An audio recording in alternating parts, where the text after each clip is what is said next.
Welcome to All Bodies on Bikes, the podcast, where all bodies are good bodies, all bikes are good bikes, and all rides are celebrated. All Bodies on Bikes is a movement to create and foster a radically inclusive bike community. So join your hosts, I'm Ellen, And I'm Marley. as we explore the complexities of the biking world. Help us break down barriers and create the world that we want to see. And don't forget that all bodies really means all bodies, not just larger bodies, but bodies of all sizes, Ages, races, abilities, genders, sexualities. and beyond. Come along for the ride.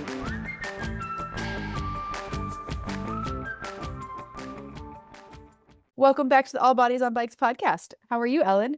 Hey, I'm doing so well. How are you doing, Marley? I'm doing really good. It's nice to see your face. Yours too. I always love your fancy glasses. They're Thank so you. cheery. It's funny. I've had them for 6 years now, and I'm like, it was like a Zenny optical kind of fast fashion purchase, but Okay. at this point, they've outlived any of my other glasses, so I think they're Nice. good. Did you spend money on them and therefore you won't lose them, or are they cheap as chips and therefore you're never going to lose them? I think it's the latter.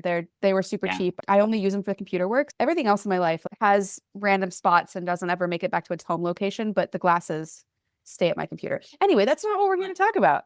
It's not. Okay. Not a glasses podcast.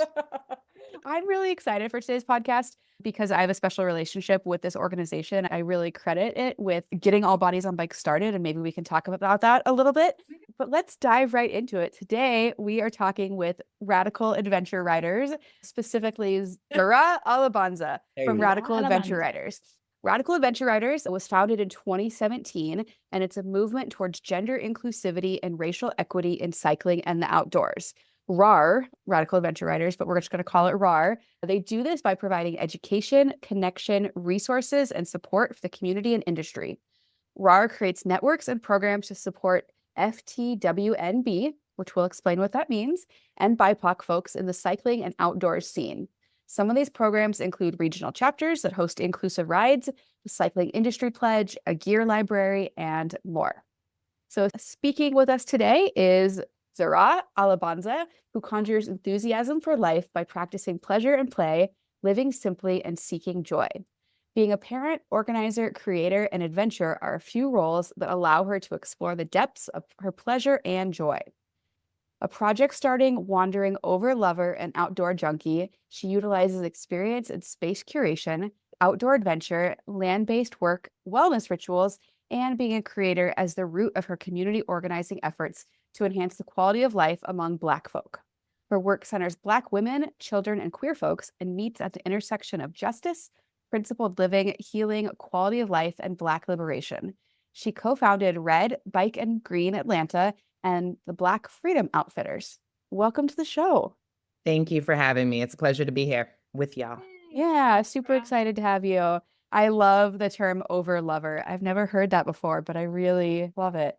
I I have saw- to give I it to saw- Erica Badu. She said it in a song that I really like, and I was like, that applies. Yeah, I love that so much. But I guess before we get too deep into it, let's explain FTWNB and BIPOC. Zahra, do you mind taking those on and just telling us what those acronyms stand for? Sure can. So FTWNB is shorthand for Femme, Transgender, Women, and Non-Binary folks. And then BIPOC is Black, Indigenous, and People of Color. So both of these terms are as inclusive as we can be, but also understand that they are limited and that there are very many identities, both gender and racially, in between all of those letters. Awesome. Thank you so much. And I would hope that our audience is familiar with that, but you never know. And if somebody can learn something, we always are here for that. And is it something where you're trying to center the intersection of those two groups, or is it truly like the Venn diagram is both circles and it happens to overlap? I think it's not even that it happens to overlap but both groups are, all of these letters deserve the space that they get standing alone. And then there is an intersection of them where that becomes very important just due to the world that we live in. I'll use myself as an example. Being Black, femme, queer, and gender non-conforming is an identity that looks a lot different than being I'm going to say I am a cis woman, but being a Black cis woman that isn't queer or doesn't have any gender identities that don't fit the norm. So it's important to let them stand alone, but absolutely important to allow the intersection to exist. Thanks. Yeah. RAR has been around for a long time, founded in 2017. I guess that makes you 7, almost 8 years old now. And I know that you're not a founder, but can you tell us a little bit about the origins of the organization and maybe more importantly, how it's grown and evolved over the years? Yeah, and I'll say that I probably can't do its origin story any justice because I'm not a founder, but I know that it was came out of the love that 6 different friends had for cycling and wanting to be more visible in it. And so they got together and came up with RAR, which wasn't named RAR at the time. It was WTF, Women in Trans Femme, maybe is that acronym. Forgive me, but it had a totally different name.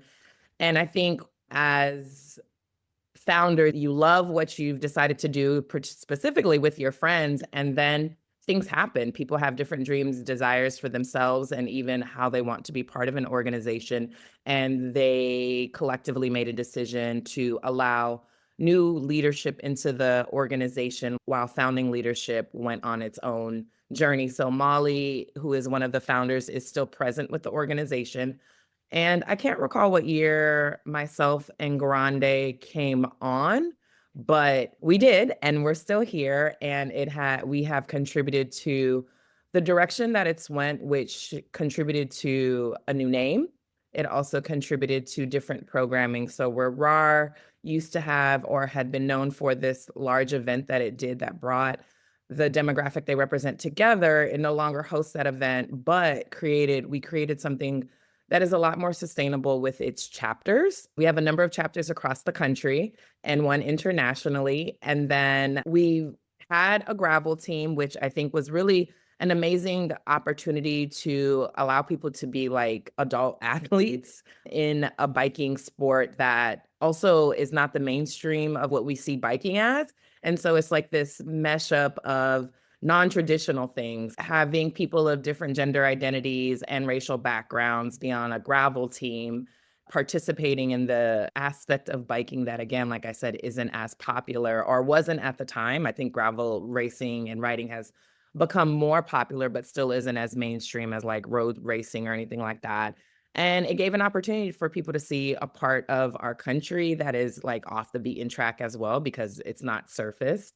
And it also allowed folks who you don't traditionally see gravel riding have that opportunity. So that was a great program that also no longer exists.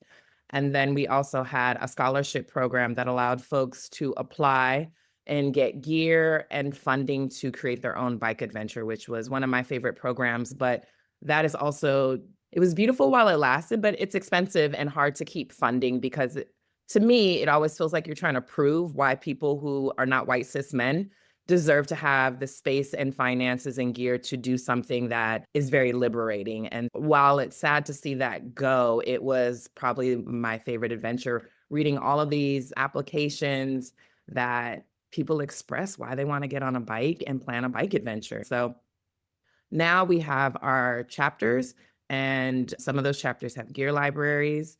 And we have our job list board where people can pay to have jobs within the industry posted. And we share that on our platforms to the demographics that follow us.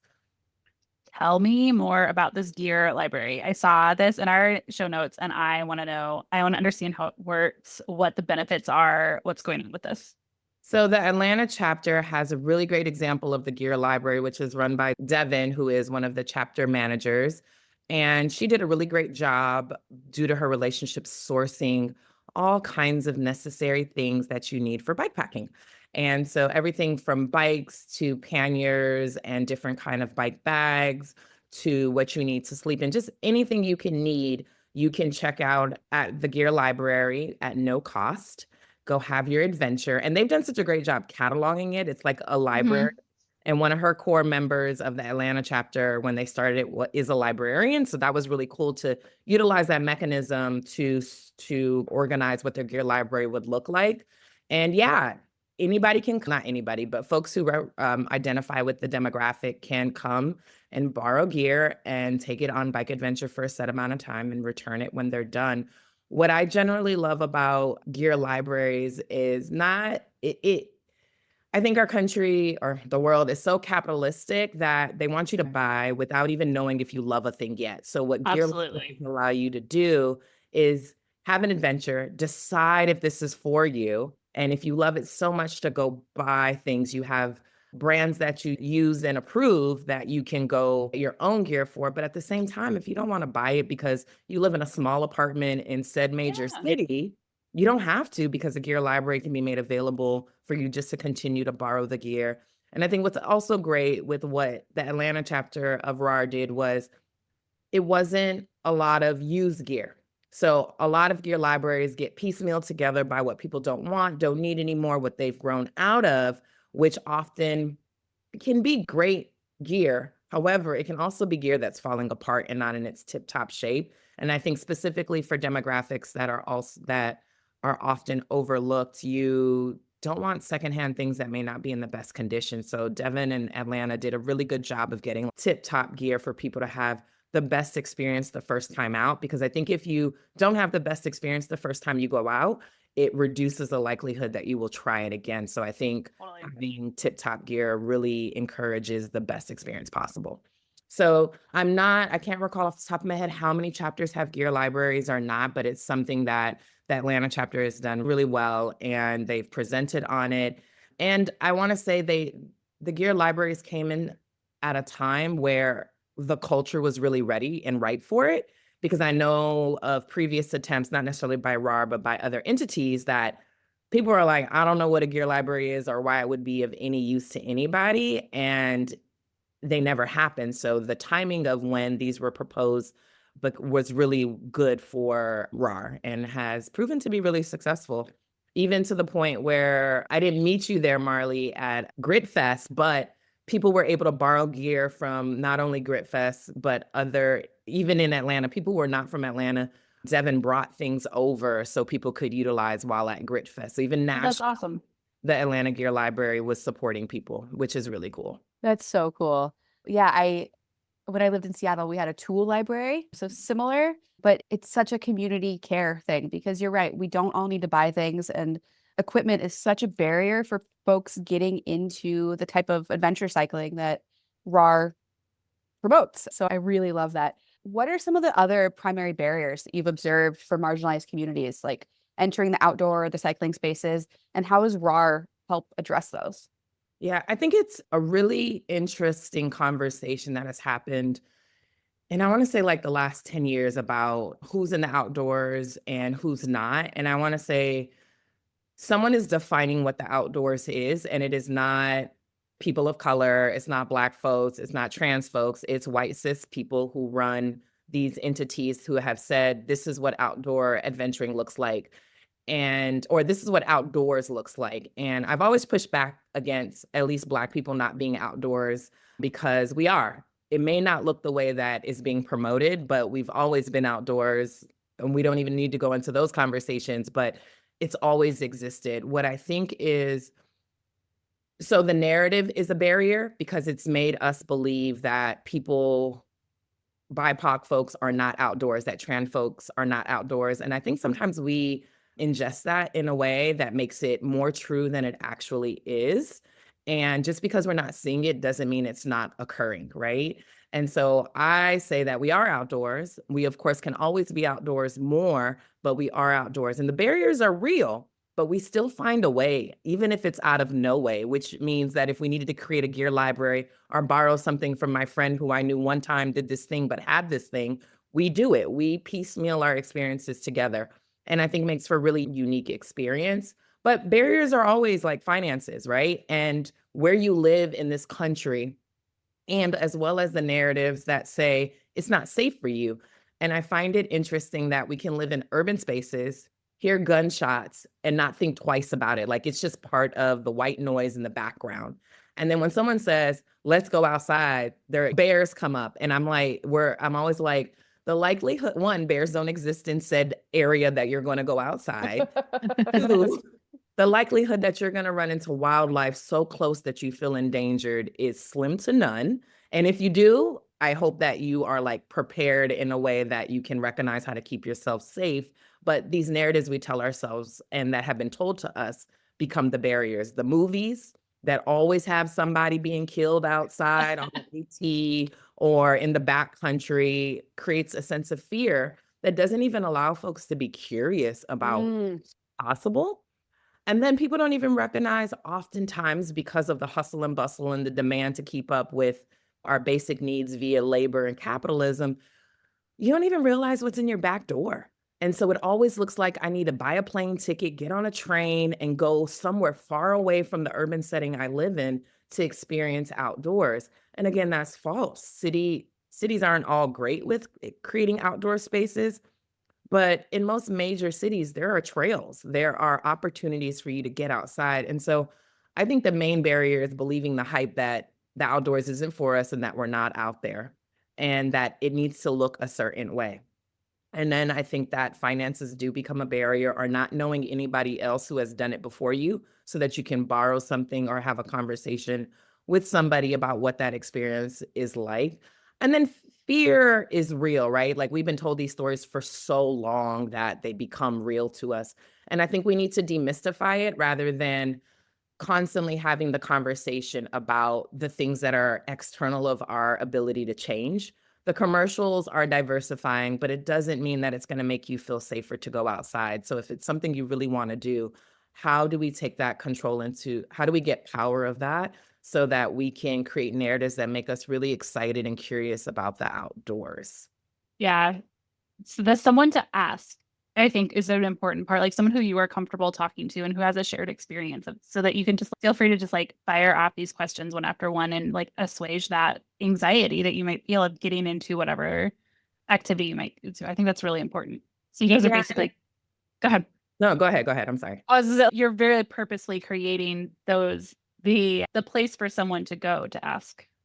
Yeah, and that's part of accessibility, right? So I think that the internet makes it, and these social media platforms, being able to see visuals and get stories shared by people who do it, who are also welcoming to people asking them questions, right? I think there's a way it can be done where it doesn't feel accessible or safe to ask questions, but then there's a way to do it where it's, come ask me all the questions because I just finished this adventure and I would love to answer all your questions so that you can go create your own adventure or do the one that I just did or whatever it is. Yeah.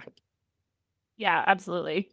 And it also made me think, when you said the thing about bears, it made me think about, because I am more of a commuter cyclist. And if someone's not familiar with cycling in a city, they'll just be like, oh my gosh, it's so dangerous for you to ride in the city. You are more dangerous in your car, statistically speaking, that we're not taking those away. We're not saying anybody, like, don't be careful every time you get in your car, which you should do. But it's not like someone does not gasp out loud at your habits of doing this, even though you are actually safer. So changing that narrative can be a big part of, I think it's an important part of what all of this entails as well. Absolutely. And I do gasp every time I need to get in a car in the city. I'm like, I always ask people, can you drive me or pick me up? Because I don't want to deal with what it takes to drive. Some places, and Atlanta being one of them, I think people do gasp when they have to get in their car, even though never stops them from doing it or choosing a different mode of transportation, but we gasp. For sure. I had a friend in town last weekend, and I'm a feminist, but my husband drives most of the time for what you just said, because I hate it. And so I had the GPS on, and I still missed like 7 exits. And she must think that I am on the driving level, just a total idiot. I live here, but I don't know what these roads do. I stay on small roads most of the time. Because you're usually hiking. Yeah. Exactly. Yeah. It's like, if you want me to go on the surface streets, I can do that. But what is this I-35 happening?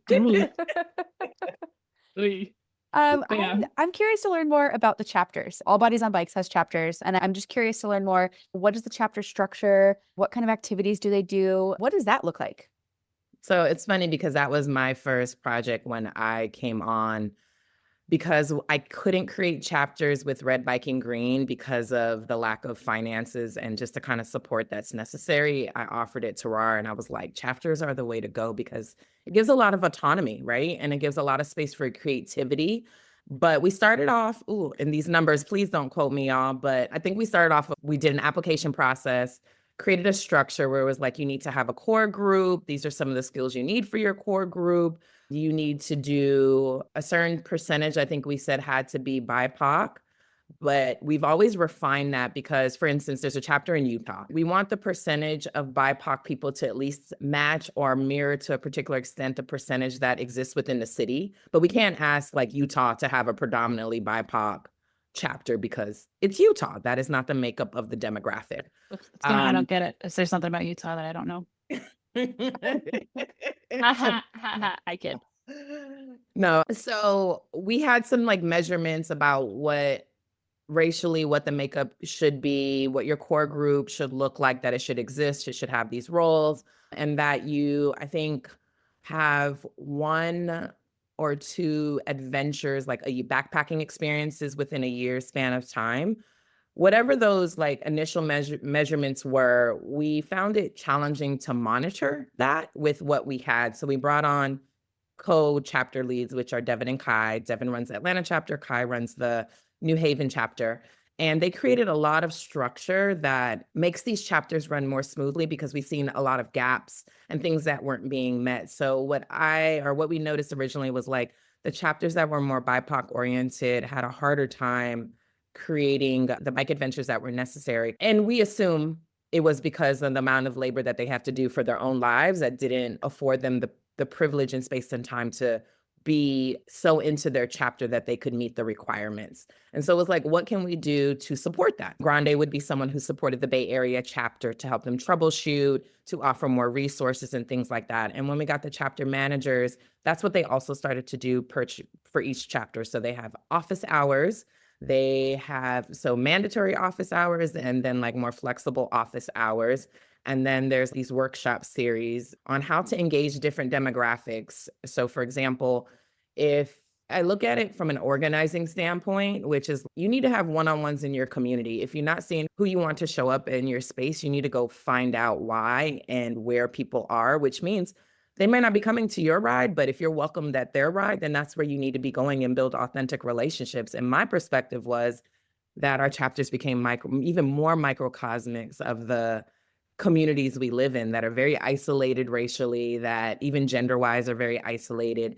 And you recognize it's really hard for people to get out of their own way and authentically meet people who don't look and act and live the lives that you live. But in order to diversify, you have to. And so that's something that the chapters had, a process the chapters have to go through is look at itself, look at its city, look at the country we live in. And it answers the question why your chapter may not look the way you want it to look. And then RAR chapter managers offer resources to push through that, to be a soundboard, to brainstorm with them to get to where they would like to go. We got lucky to get an international chapter. Australia is our international chapter, but it was really an honor to see that even internationally, people vibed with what RAR was offering and applied. When we first started, there were chapters that were funded and chapters that were unfunded, and that was based on what chapter said. Chapter was like, no, we don't need the funding. We're like, great, we can offer it to a chapter that does need the funding. And we created more infrastructure around that to like support people spending the money. I think sometimes people don't want to spend money because then I don't have any money, but then it's you're not utilizing the money for what it could be used for. So just encouraging on how it could be spent. And I think that's a really cool perk because it could go to flyers, it could go for food at your meetings, it can go to a number of different things that support the chapter, even if it's not getting gear or paying fees towards an adventure, it still is supporting it, like back of the house, front of the house kind of idea. And that feels really good to core members who don't have to come out of their own pocket to figure out how to pay for these things that they don't even realize will become like a fee because it's only in the details you recognize shit costs money. 100%. Yeah. So yeah, I love that we can offer some funding to the chapters as well. How do you guys get that funding? Are you fundraising? Is it grants? What is that? It's all of the above. So we do some fundraising. We do have some sponsors, and then we sell merch. So there's that generates revenue as well. I was hoping you would mention that because the merch is so cute. Molly is gangsta. She creates these items, and we keep Lisa Frank in our back pocket. So if you ever look at some of like our handkerchiefs and stuff like that, it has a little Lisa Frank vibe. Cheers to the 80s babies. And she just does a really great job designing this merch and people love it. Yeah. I want to just revisit one of the things you said in there. It was like how to get the chapters to reflect who is in your community and how to purposely reach out to them. Are there resources that other people could reference without being part of RAR for that? Because I think that as we think of the political climate, I do think that's something that is important moving forward for us to purposefully be running into people who we don't share exact views with? Yeah, so RAR has a resource page. I couldn't tell you what's on it right now, but that is a great place to start. And then Excellent. I always say there's a ton of resources. People have to be interested enough to go seek them out. And I don't think that there's a cookie cutter fit for any one community that would work. It really does take people's effort to say, this is something that's important for me to understand and work through, towards, and beyond, to go find the resources that fit the groups that they're working with. I think that a lot of labor has gone into creating resources to understand non-cis people, non-heterosexual people, to understand BIPOC folks. And it's just go find that. And to expect that someone is just going to hand it to you in a way that like makes complete sense to you, your chapter, your community, is not fair. But the resources are out there and you can piecemeal them together and gain a lot of knowledge that will truly enhance how you approach the work that you're doing. And that's any work that wants to address marginalized communities and communities that aren't well represented in mass culture. Yeah, and Yeah. we'll put a link to that page on our within the show notes. But one of my favorite things is the guiding principles that I think came up from the WTF Bike Explorers retreat, but has transitioned into this bigger thing. And it's like it's these 10 principles that I think people should live their lives by. And I won't go into all of them, but just even the first one of trusting intent, but acknowledging impact. Absorbing this into my life has been huge. I screw up sometimes, and acknowledging that has an impact on other people has been absolutely huge. So we will put a link to it, but I recommend people check out the guiding principles because they really do help you, especially if you're in a white heterosexual body, cisgender body. I don't know why I put heterosexual in there. Anyway, if you're of the super It's fine privileged if you're folk, calling me out. I don't mind. you're not Okay. lucky enough to be queer. Sorry. Yeah. No. Oops. That's okay. But it is a bit of, even this is a little example here. It was like, I'm sitting here, okay, so where do I go? And you're Yeah. like, you Yeah. go wherever your search takes you, but you do it. Yeah. So I think that that's important. And I appreciate y'all bringing up the guiding principles because I think they are like a baseline at the very least. And a lot of entities have them these days. And they parallel each other so much. And then I think RAR has a ride guide that also is, if you don't know how to do this, is also some support on figuring out how you can create rides that are very inclusive and safe for everybody who's on there. I'm so glad you called that out because the ride guide, it's a PDF that you can purchase, which pay the money, buy the PDF, and it is an incredible resource for anybody who leads group rides. It's really for all bodies on bikes. It's what we've built a lot of our work off of because it is absolutely incredible and really highlights a lot of things that I wouldn't necessarily have thought about as a ride leader. So thank you for that. That's awesome to hear that it's useful. It's very useful. Thank you. And it's designed super cute and it's awesome. Yeah. It takes you, it's like an activity book, right? Yeah. You remember playing MASH and all that stuff. So games on the inside too. Super fun. Yeah. So we'll put up a link to that as well. Let me go back to my list of questions. Ellen, you got anything? I do. I think I'm curious. You talked a lot about what RAR has become to this point. What's happening next? What's in the future? What's on the horizon? I think you gotta wait and find out. There are things brewing, but I'm not at liberty to say because those conversations are still happening. I think you can expect some changes that benefit people in RAR leadership that can be invisibilized and give more breathing room. And so those conversations are still happening and very important. But I think that focusing on what exists now is also really important so that we don't lose what RAR like currently is. And I think RAR also does a really good job of archiving. I was looking back at the website and it went through the process that we did for the name change. And so when those changes do occur, it'll be really shared very well of the who, what, where, why, and when, and how we got to where we're going. And it is part of making sure we control that narrative rather than what can easily happen when things change and people don't like them or they love them so much they take on a narrative of their own. But RAR has done a really good job of controlling its narrative. And so I'm also really excited to see how we choose to tell the story of what is next. Ooh, I Yeah. love this teasing. What's your timeline? When should people be looking out for said news? Do you know that yet? I don't know for sure, but 2025. So Okay. broad. Keep Yeah, everybody That on is their toes. anywhere from 1 to 13 months from now. Enjoy. I love the transparency of it though, because I think it really does. It's the leadership and it's showing other orgs that like it's okay to have these hard conversations and to adapt and evolve as your community changes. So kudos on that because it's hard.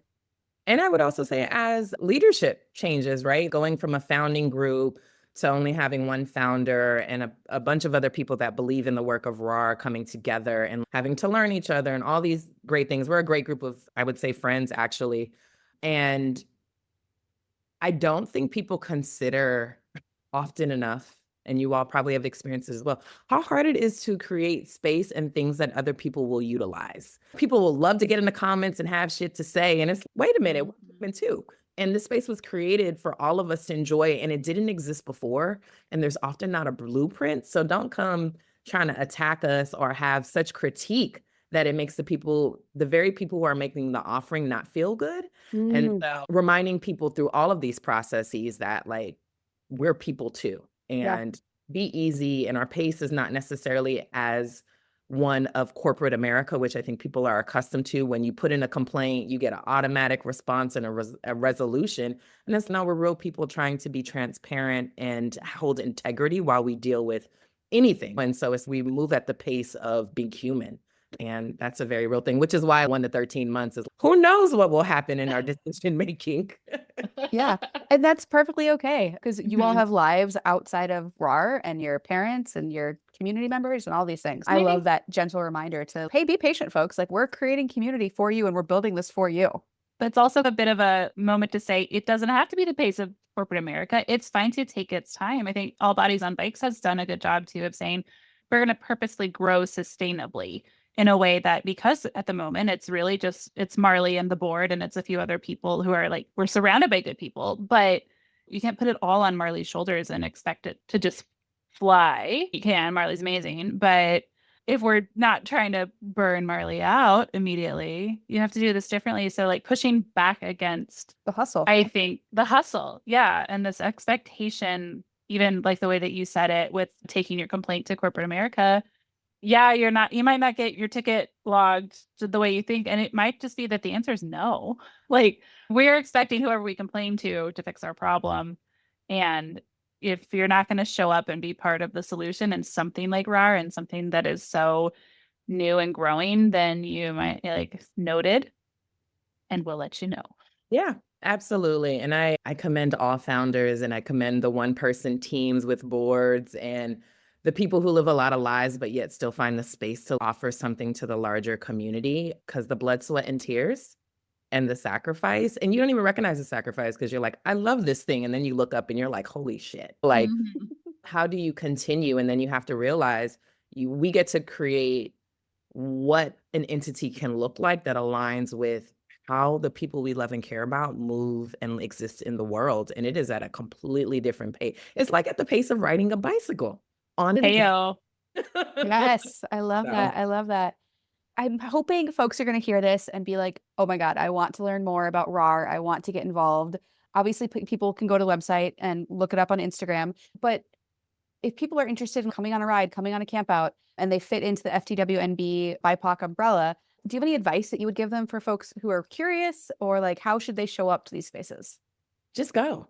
I think sometimes we put so much thought behind things, and I get it. We live in a world that's created so much anxiety that you're like, do I fit in? Do I this? Can I this? And it's, excuse my language, but fuck around and find out. And you'll probably find out that it wasn't as bad or hard as you made it seem when you were pondering it in your mind. You showed up, people were really welcoming.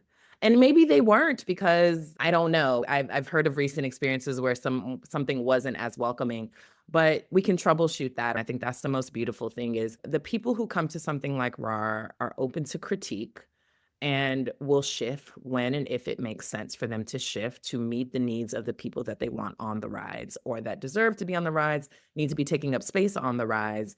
And it's trial and error. I don't think so. Yeah, I'm like, if you're interested, come on out. Bring what Yeah. bike you have, all bodies welcome. Come. When I was at Gripfest, I wear tutus on adventures, right? And it makes me feel how biking makes me feel. I think there are very few spaces where your whole self can show up. I think RAR is one of the few spaces where literally who and how you are, as long as it's not causing harm to anybody, is going to be welcomed, and gives us all an opportunity to get out of our boxes and associate and work and play with people, not these like forms of people we have to become because society puts a lot of pressure on us. Like riding bikes is one of the most liberating things, and it is welcoming for you to be exactly who and how you are without harm. So come on, show up and let's see what happens. I cannot picture a more perfect way to wrap up this conversation than with what you just said. That was wonderful. And that's the spirit of All Bodies on Bikes. It's the spirit of RAR. I think that's the spirit of a lot of people who are starting to form these wildly inclusive and purposefully inclusive spaces. We've talked with some great people, Marley, just on this podcast alone. And I am so honored, I think, to just be part of creating these things. And I am really glad to have talked to you, Zahra. So Thank thanks you. for joining us. Yeah, it's a pleasure. And I think it's important what you all offer, the space y'all offer for people to share about their experiences with bicycles, y'all. We get to talk about bicycles. They're fun, right? Right. But I also think they're really beautiful. These entities are a really beautiful place to deal with the hard shit in the world when you have like your favorite toy with you all the time, or your toy is a tool. And yeah, it's if you haven't rode a bike, then you don't know how powerful they are.